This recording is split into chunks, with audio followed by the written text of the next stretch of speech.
bahasa. Terbina dari nurani bangsa. Bangsa besar karena keutuhan bahasanya.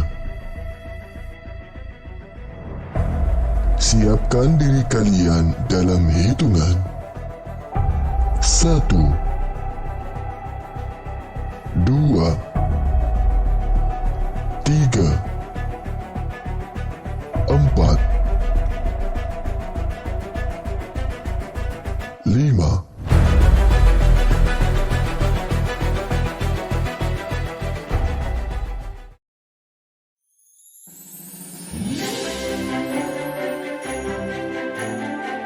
Halo adik-adik, selamat datang di pembelajaran Bahasa Indonesia, materi teks sejarah. Kali ini kita akan mendengarkan salah satu contoh teks cerita sejarah fiktif. Coba perhatikan setiap unsur-unsur yang ada di dalamnya, mulai dari ciri-ciri dan struktur kaidah kebahasaan. Nah, kali ini kita akan diceritakan tentang bagaimana cerita di balik kecantikan bintang. Kisah fiktif ini menceritakan bagaimana kisah bintang bisa ada di muka bumi ini. Penasaran bagaimana kisahnya? Langsung saja kita dengarkan bersama cerita dengan judul Di Balik Kecantikan Bintang.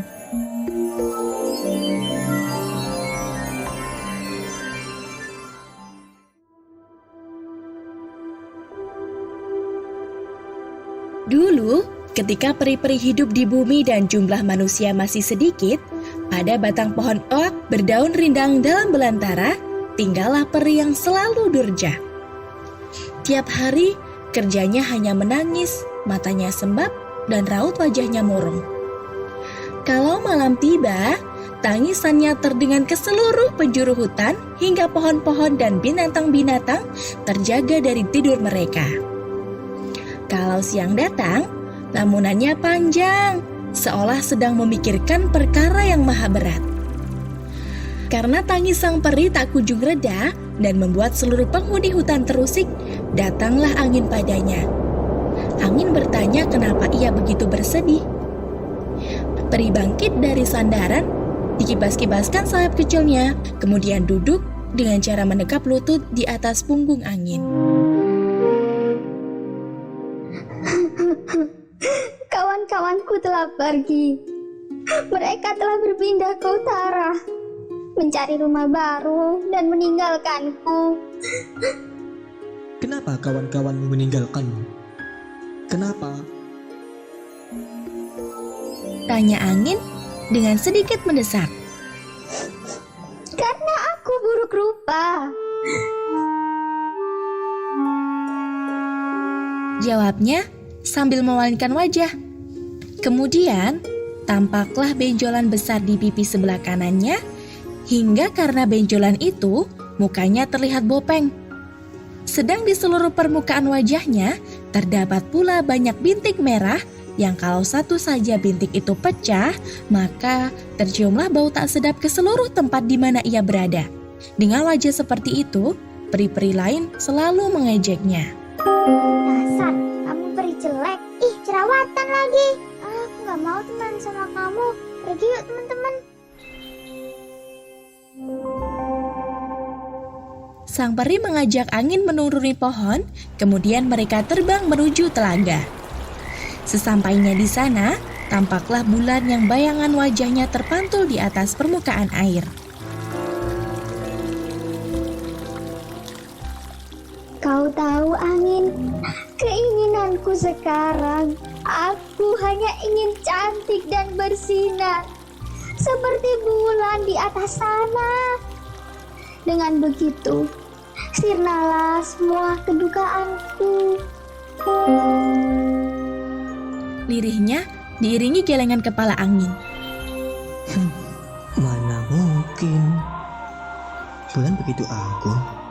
Ia perhiasan malam sebagaimana matahari menjadi perhiasan siang. Setiap makhluk tentu boleh bermimpi untuk memiliki kecantikannya. Namun mustahil bisa mendapatkannya. Mimpi memiliki kecantikan seperti bulan hanya akan berakhir pada kesia-siaan. Ucap angin dalam hati. Sang peri menatap angin lalu berkata, Akan ku minta bulan membagi kecantikannya denganku. Kan ku jumpai ia sekarang. Terbanglah ia menuju langit. Namun, begitu sampai di antara gumpalan awan, ia terpental ke bumi, sayapnya terlalu kecil dan napasnya lebih dulu habis sebelum sampai ke atas sana. Berkali-kali ia mencoba, namun lagi-lagi terpental. Karena merasakan kelelahan yang sangat, ia pun ambruk dan tak sadarkan diri. Saat siuman, pandangan sang peri masih kabur, sedang pusing membebat kepalanya. Namun dalam pandangan yang belum jerih tersebut, ia melihat bayangan terang keemasan di hadapannya. Alangkah terkejutnya ia begitu mengetahui kalau ternyata bulan telah turun ke bumi untuk menemuinya. Ketika peri hendak mengatakan sesuatu, bulan lebih dulu memotong dengan berkata, Aku sudah tahu apa yang kamu inginkan. Bulan menjulurkan tangan dan mendekap sang peri di dadanya, lalu bertanya, Apakah cantik adalah syarat utama untuk dapat mencinta dan dicinta? Benarkah menjadi cantik itu menyenangkan? Peri mengernyitkan dahi, kemudian bulan kembali berkata dengan menyampaikan sebuah rahasia. Peri kecantikan yang kau inginkan nyatanya hanya sekedar kefanaan. Karena suatu ketika ia bisa saja pudar. Itulah kecantikan jasmani yang karenanya telah membuat semua orang tertipu, hingga rela saling menghunus pedang, membunuh, menertawakan, mencemooh, dan saling menghancurkan.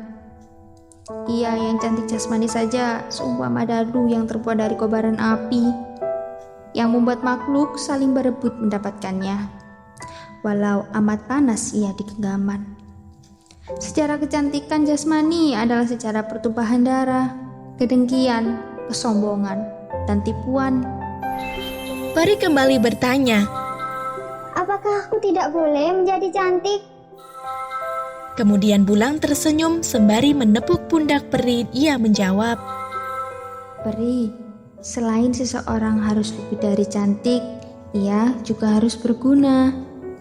Ia harus bisa memberi manfaat bagi manusia, binatang-binatang, tumbuhan, dan pohon-pohon.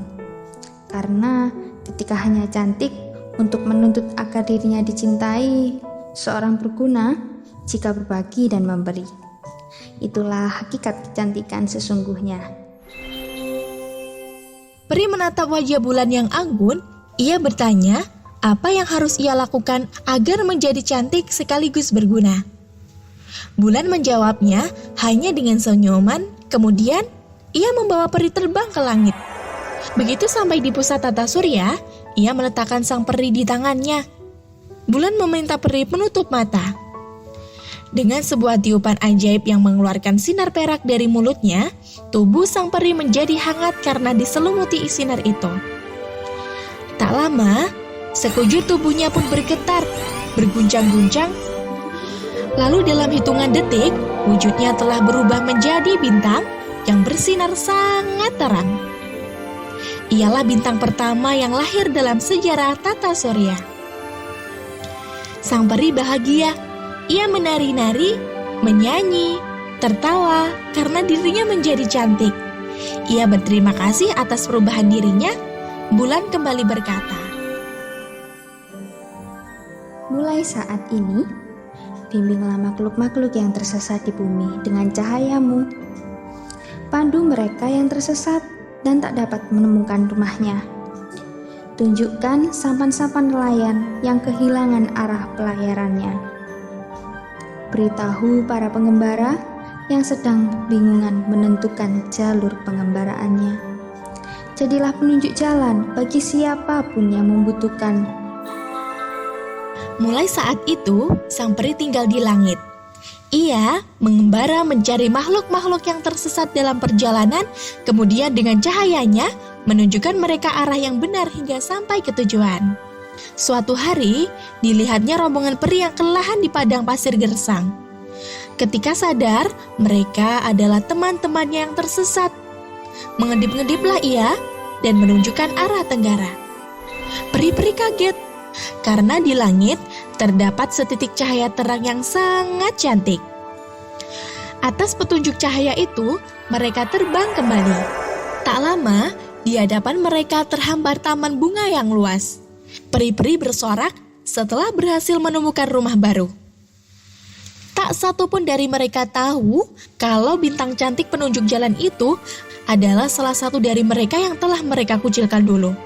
Tak ada yang tahu rahasia ini kecuali angin. Gimana ia selalu menyaksikan bayangan sang bintang yang kini berdampingan bersama bulan di atas permukaan telaga dengan segenap rasa kagum yang melingkupi dadanya. Semoga dengan mendirikan cerita hikayat penciptaan bintang, adik-adik bisa memetik pelajaran dari cerita yang disampaikan, memahami struktur dan kebahasaan yang digunakan. Terakhir dari saya, adik-adik sebaiknya tidak lupa bahwa nilai yang tinggi dalam sebuah ujian hanyalah hasil transformasi daya rekam ingatan, bukan nilai dari pertumbuhan pemikiran. Nilai akhir dari proses pendidikan sejatinya terekapitulasi dari keberhasilannya menciptakan perubahan pada dirinya dan lingkungan. Itulah fungsi daripada pendidikan yang sesungguhnya.